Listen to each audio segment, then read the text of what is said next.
Mom's here now. You're all in trouble. That's right. Where are my other moms at? Where are my moms? Yeah. Woo. All right. These are the seats we're going to have to sanitize because we pee when we laugh, don't we, ladies? A little bit. You got your poise pad on? I got mine. No sneezes sneaking up on this bitch. Not again. Not again. I am a mom. I've got 3 kids. They are 10, 7, and 5. And I am losing my mind. I'm going crazy. The other day, I called my son by my husband's name. And then I called my husband by my dog's name.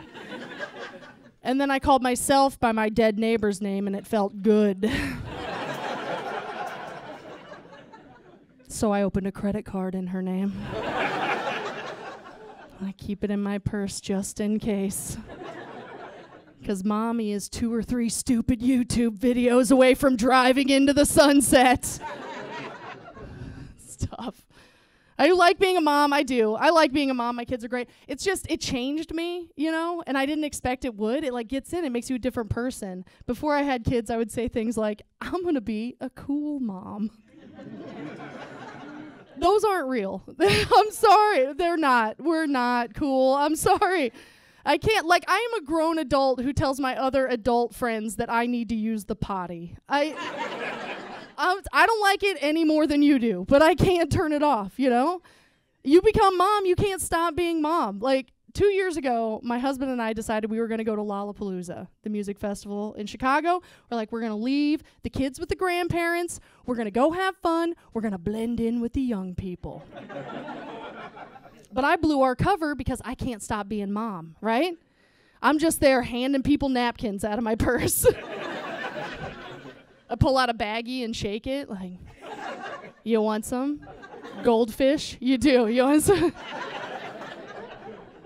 Every crying girl I saw, I was like, it seems like you're having a big feeling. Can you use your words and tell me what it is?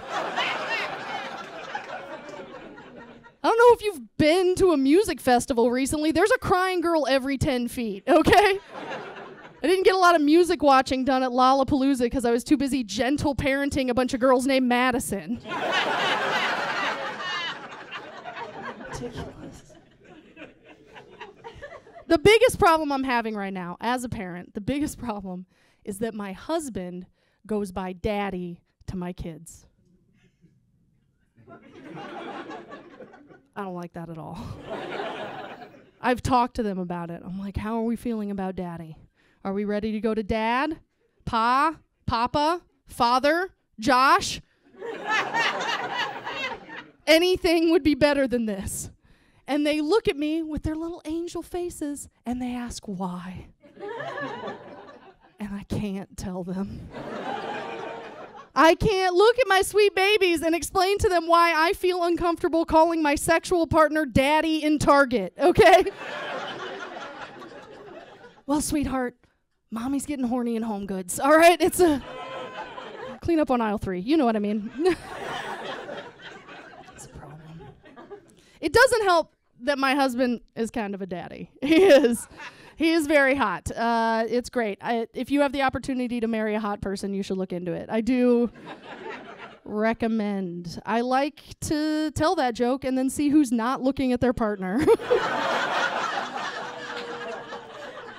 I fucking tried. I don't know what happened. My husband is hot, though. I can say objectively he is hot because I have people tell me how hot he is. Like, I've even had people who know me meet him, and they're like, you should have warned me about how hot your husband is. Which is fucking rude, I think. I just thought my whole vibe, people just assumed I have a trophy husband. Is that not what I'm putting out? I'm a catch, damn it. I'm just saying, I don't like it when people look at me like I'm the Kevin James of my relationship. What is that about? My husband is great, though. He and I are very different. I feel like that's common in marriages. We have different personalities.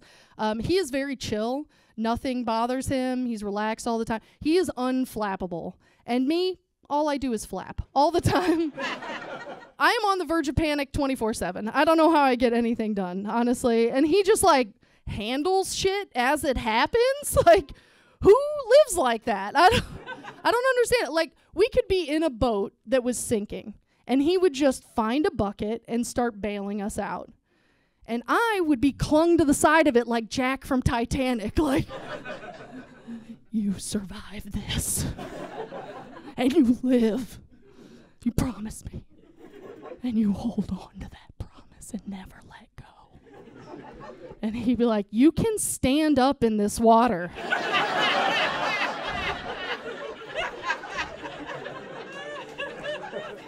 It's crazy. I think part of it is because we grew up really differently. That's what makes us different. Like, he grew up in a big city, and I'm from a very rural, very small town in northern Indiana. And it's been interesting. We've been able to teach each other things because we've had these different experiences. Like, he taught me how to use public transportation. I had never done that before. And I taught him that women can also pee outside. This was a revelation for this man. We were dating, and I took him to a party in my hometown, and he just found me in a cornfield like, hey, baby, let me drip dry this thing real quick. We'll get back to the party. He'd give it a couple bounces, and you're good to go. You know, there's some cornfield peers in here, Bloomington.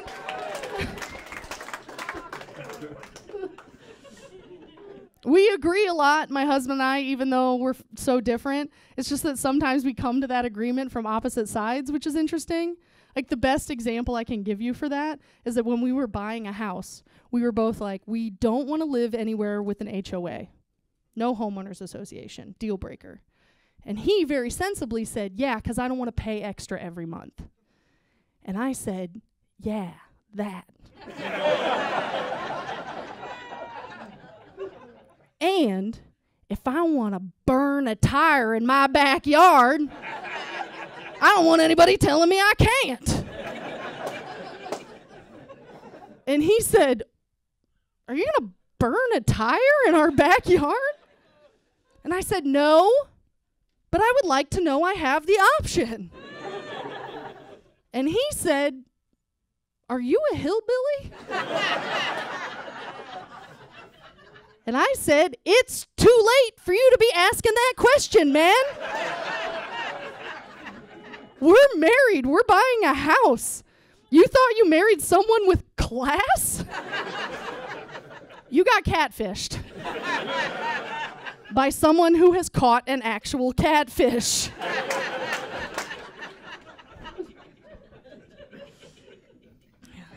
I've been working out. Yeah, I've been working out. It's terrible. Why? What are we doing? Why are we doing that? You know muscles atrophy? Have you heard of this? Like, that's all I think about every time I'm working out is like, the minute I set these weights down, my body is going to start eating itself to prevent me from ever picking them up again. Like, what are we doing? Why? Like, how has science not figured that out yet? Like, why don't muscles accumulate over your life? How amazing would that be? You know? Like, that's what I want. You work out hard for like 6 months in your 20s, and then you're never out of breath going up a set of stairs again. How good is that? I want jacked-ass old people walking around everywhere. Like, that's the world I want to live in, you know? Like, in my world, Betty White would have died looking like Dwayne "The Rock" Johnson. That's what I want. I want to be like, this is my Nana. She's 90. She can't drive a car, but she can lift one over her head. That's what I want. That's all I think about. Because I work out, I had to do something terrible, which is I had to go sports bra shopping. The worst. Sports bra shopping is the second worst type of shopping you can do. The first worst, of course, swimsuit, right? And it's that season. I don't know if you've been to Target. They've got them out, whatever those are. I don't like, there are strings, straps, little scale. Like, those are not structurally sound. What are those? If I put on a Target bikini and went to the beach and tried like a Baywatch run, boom, sex offender, immediately. Immediately. And then I can't chaperone my kids' field trips anymore. And I want to know how maple syrup is made. So. Figure that out. But sports bra shopping is the second worst type of shopping you can do because you have to get it Exactly right. You know, you have to buy it tight enough that you don't knock yourself unconscious while you're working out. You cross that line, you get it too tight, you can't take it off when you're tired. I've crossed that line before. I've been in the locker room at the gym with one chicken wing hanging out like,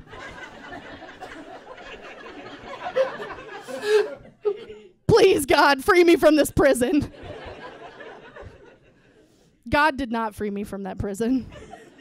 Judith did. She was the only other woman in the locker room at the time. She is 74, and she was nude.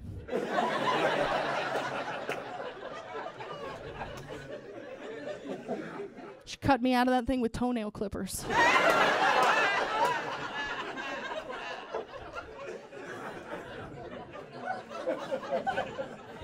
I love Judith. She's my flat-tittied guardian angel. And they're not flattering sports bras, and I know that's not the point, but they could do better, could they not? Because what do? They smush them into one super boob. But I'm on the treadmill, I'm running, and the effect is sort of like a beaver tail.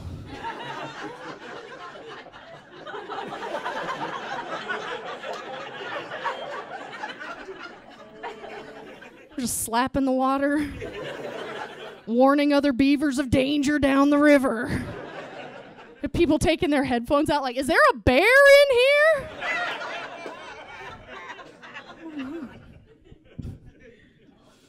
I don't know why I'm surprised sports bra shopping is bad. Regular bra shopping also bad. I have to buy large bras. I don't know if you've seen the section of the store that has large bras. What is happening there? What did we do to deserve this? They're so ugly. They're so ugly. And like, I don't get it. The only thing that makes sense to me as to why regular bras are so ugly is that the person who designs large bras, the man who designs large bras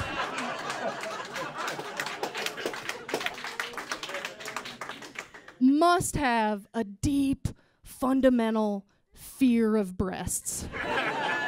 That's the only thing that makes sense to me, is that he's in the boardroom pitching his design. It's like, listen, they startle so easily. No bright colors. Beige. Beige only. They're like a bull in a ring. They will charge. And I want padding. I want a 1/4 inch of padding over the whole thing, okay? I've never touched one, but I can only assume they're jagged. And I want 4 clasps. You hear me? 4. They yearn for freedom. We can't have one escaping. It could destroy a town. My pappy's farm was flattened by an errant titty. And I say never again.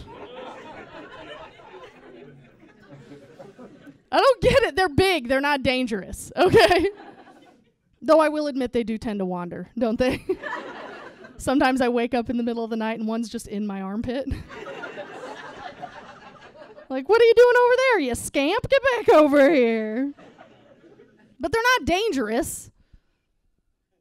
Though I will admit, I do have an agreement with my husband that if something terrible happens to him and it looks like he's not going to pull through, I have been instructed to smother him to death with them. Because he would like to die as he lived.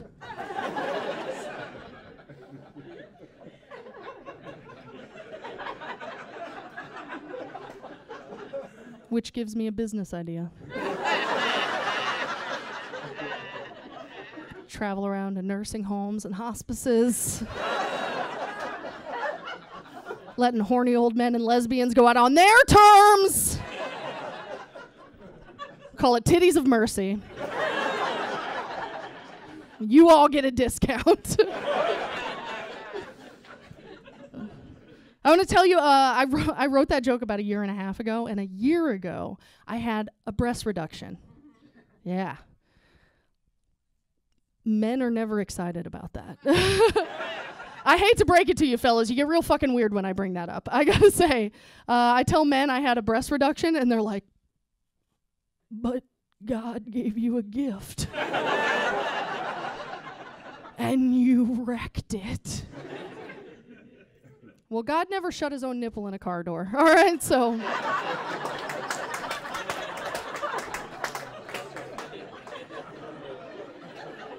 I'm satisfied with my choices, is what I'm saying.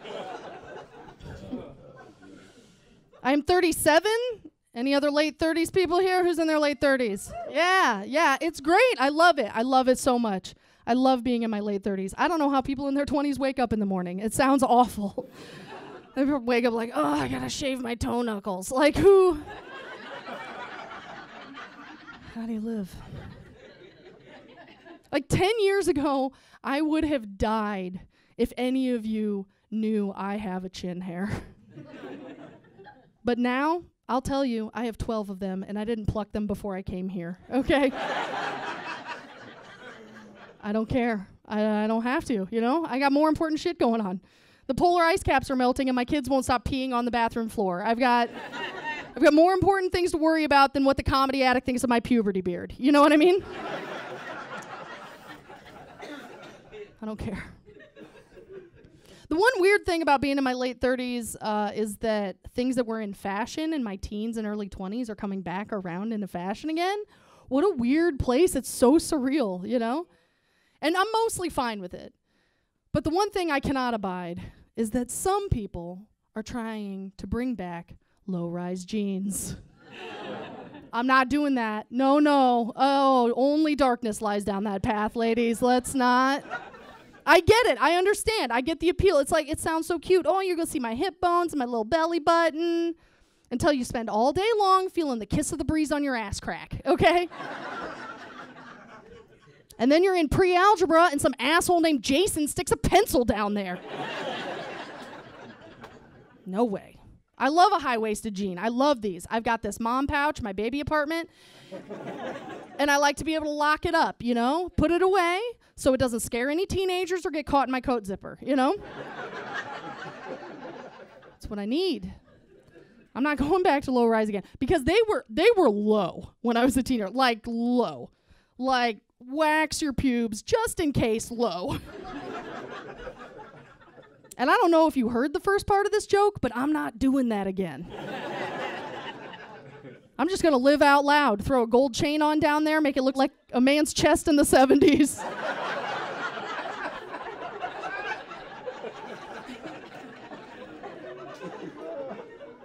That's how we stop this. Tell the teenagers, you bring back low-rise jeans and your mom's going to come to high school graduation with her bush peeking out over the top of her pants. Little hairy tentacles like a kraken coming at you.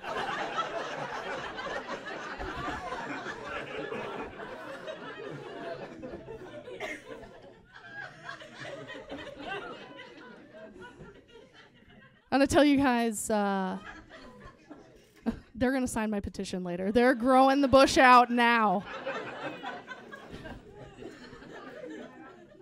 I'm going to tell you all about my personal hero, an incredible woman that I met about 5 years ago.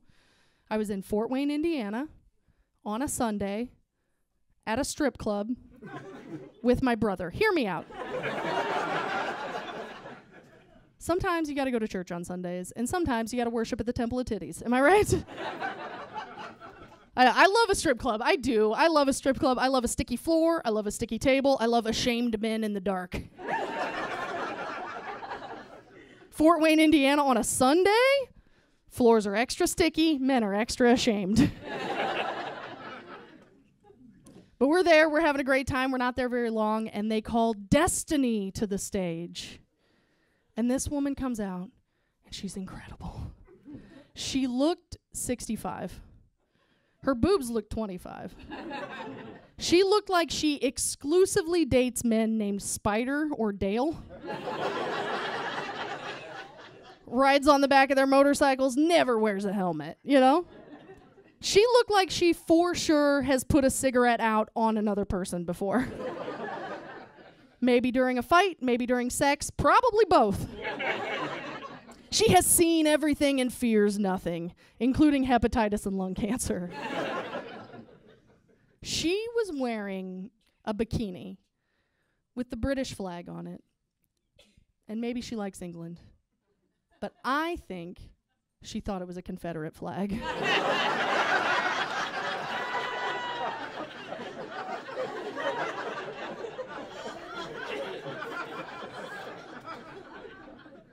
The second I lay eyes on this woman, I say, my brother will have a dance from her. I send him up there. He sits down. She starts grinding them old bones around.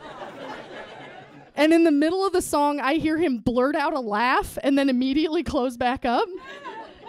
And after it's over, he comes back to the table, and I was like, tell me everything. And he said, well, she got right down in my face. She said, I'm 58 years old. I've been dancing since before you were born. I'm the best you'll ever see. And if I farted in your face right now, it'd smell like cotton candy.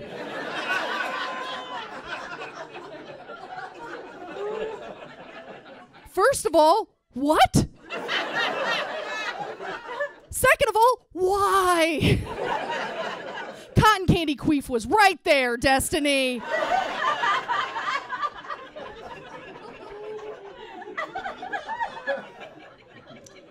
He told me that, and I said, did you ask her to do it? Because, come on, if someone's coming to me with a claim like that, I'm going to need them to back it up. Because what if it did? What if it did smell like cotton candy? So many more questions. Destiny, what are you eating? What are you sticking up there? He did not ask her to do it because he is a man and therefore crumbles in the face of a powerful woman. I think about Destiny 3 times a week. Anytime I'm bumping up against any kind of difficulty in my life, I think, what would Destiny do? WW double Ds.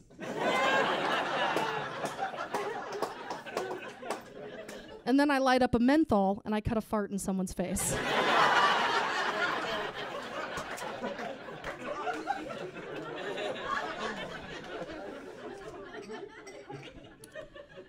I talked for a little bit about my husband. I'll tell you some more about him. He is a cop. Yeah, it's all right. I know you all have weed. It's fine. He's not here. It's okay. Yeah, it's interesting. It's interesting being a cop wife. I'm a cop wife and a comedian. I live in Bloomington, Indiana, which is a liberal city in a very conservative state. I don't know what I think about anything, honestly. If you could point me in the direction of an article shared on Facebook by your uncle, that would be super helpful. Clear some things up.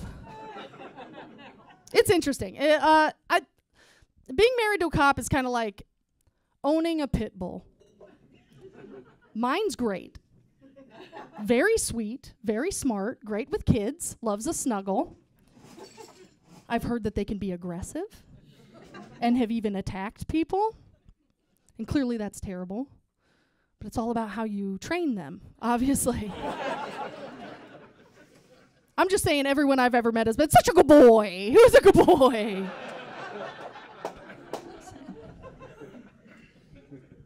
It's a little better now. He is actually a detective now, which is sexier, I think. And if I feel weird about talking to people about it, I just tell them he's in true crime. It's great. I think a bunch of our acquaintances thinks he has a podcast. It's awesome.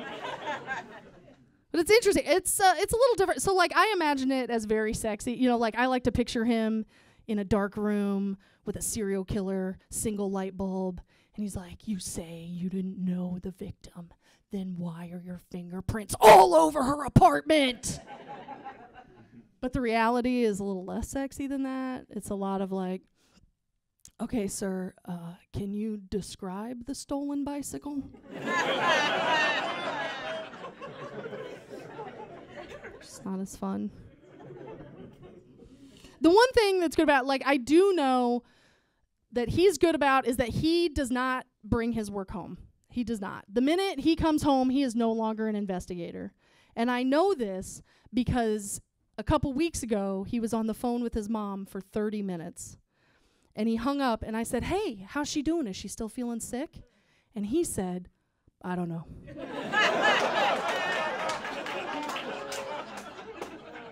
I said, is she still working all those long hours? And he was like, I don't know. I was like, she's still watching the kids next weekend, right? And he was like, I don't know. And I was like, man, you get answers out of people every day. Are you bad at your job? It's crazy. There are some pros and cons to being married to a cop, as with anything. A pro is that sometimes he's still in uniform, and I will go and have lunch with him, and occasionally a kind stranger will pay for our meal. And that is very nice.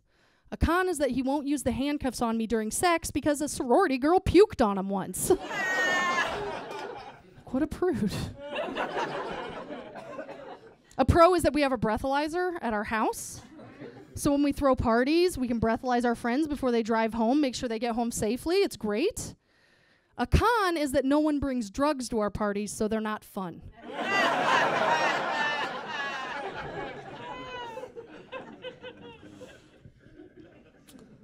I told you I've been working out. I work out at the YMCA. You guys go to the Y?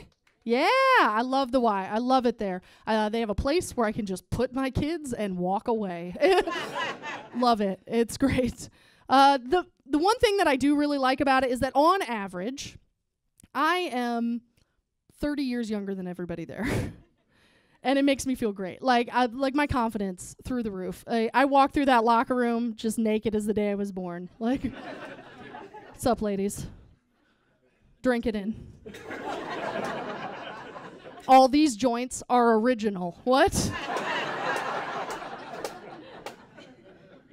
Take a look. Not a single gray pube. Not one. Yes, that's a gold chain. I'm doing something.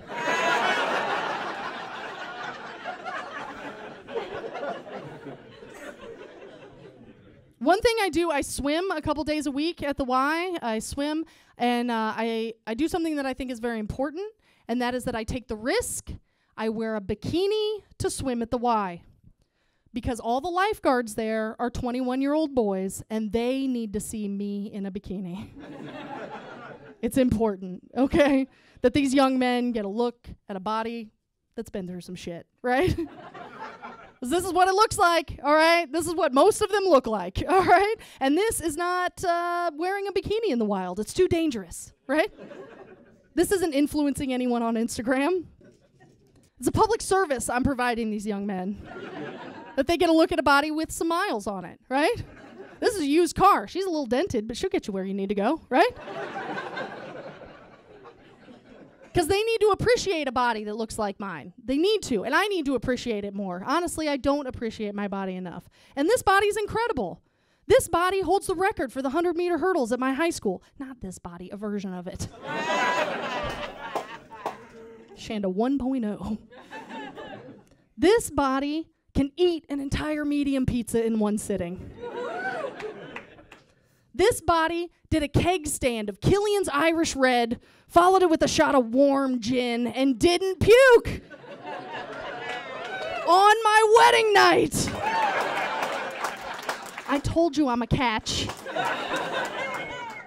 This body made 3 people. Yeah. And 2 of them are boys. Do you know what that means? That means I took my husband's penis and I used it to make more penises. How did I do that? I don't even have one. But I made 2 of them. That's unbelievable. My uterus took a look at a dick and said, that? I could do that. And it fucking did.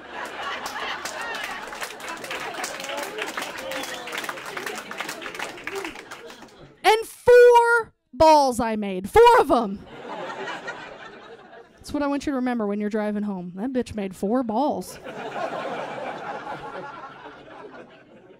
And gentlemen in the room, There may be a day in the future where you're tempted to look at another man and tell him to grow some balls. And I want you to remember, your mommy grew yours.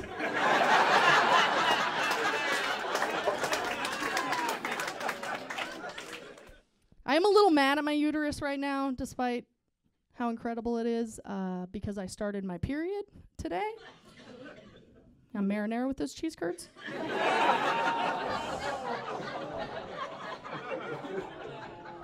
You're ready to talk about my period, I can tell. It's terrible. It's awful. I hate it. I'm done. Where do I unsubscribe? This sucks. No longer interested.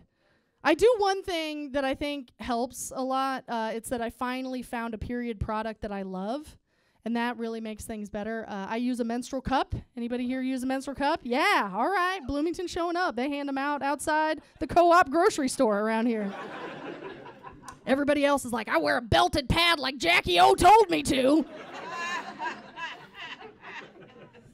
The guys in here are like, belted pad. Menstrual cup, if you don't know what it is exactly what it sounds like. It is a bucket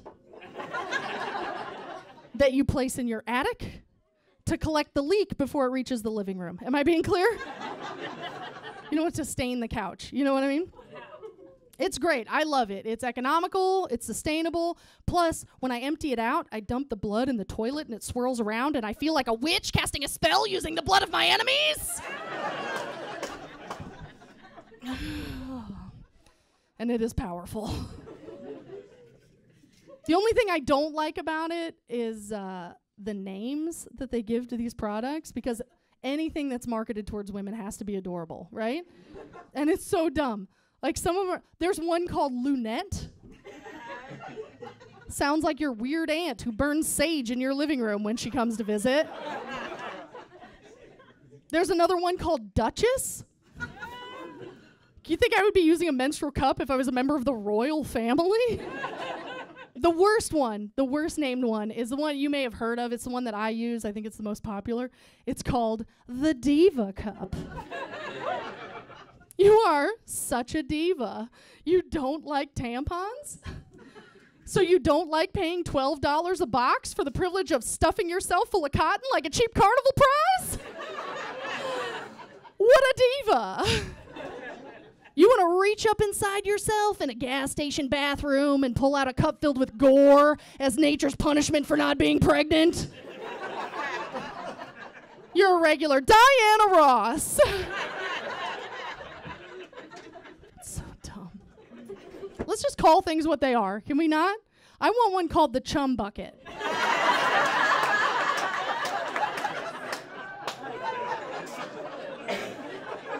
So that's what it is.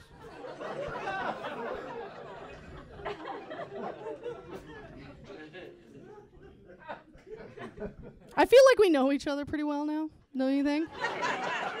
We know each other well. I think that I can get a little dark for you guys. Do you think we can get dark? Oh, yeah. All right. Let's get dark. I had to have my dog put down last year. Yeah, nobody ever thinks it's going to be that. They're like, surely she killed a man. But yeah, I had to have my dog put down. It was hard. It was really hard. But, like, it needed to happen. It did. Because she knew too much. That's not why, okay? But it easily could have been, right? I assume from that reaction you all have pets. Who has pets? Yeah. I want you to think for a second about a time that your pet walked into a room of your house and found you in there doing something and said, Jesus Christ, I eat my own shit and you're disgusting.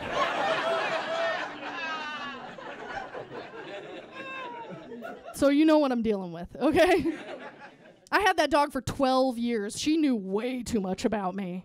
Like, I know that on more than one occasion, she saw me sneeze, knew I peed a little, and then watched me just go to work. What, am I going to change again?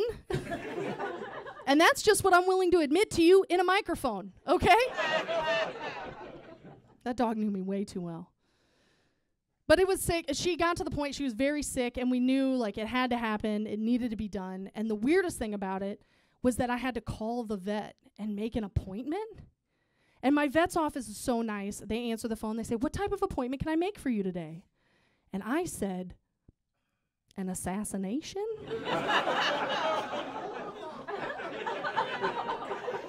That's what I put a hit out on my dog, okay? I called a man. I said, "She's a 1-foot-tall brunette and she smells like ass." And he said, "Consider it done," and hung up the phone. I feel like this is the part of the joke that I need to remind you all that I loved that dog very much. I did. And writing this joke has really helped me deal with the grief of losing her. So if you don't laugh, she does get deader. I don't make the rules. I did love her. I loved her so much. I did. And she hated me. I think her main problem with me was that she thought she was like a ferocious beast of the wild, and I named her Pickles. She took that personally. Every time I would say her name, she would glare at me. I'd be like, "Pickle, want some peanut butter?" And she'd be like, "Bitch, I am descended of wolves. But yes, I want the peanut butter." She was so smart and such an asshole. And like she would run away all the time. She figured out how to get out of my house and would like run around the neighborhood. But she was so smart, she would do it when it was least convenient for me to run after her. Like she would notice that I was naked and then she'd figure out how to get out the front door. And I'd be like, "Oh shit," and I gotta throw on a robe and my husband's work boots and I clomp into the middle of the street. She's nowhere to be found. And I'm just in my neighborhood going, "Pickles! Pickles! Pickles! Pickles! Pickles! Pickles! Pickles! Pickles! Pickles! Pickles! God damn it, Pickles! Pickles! Pickles!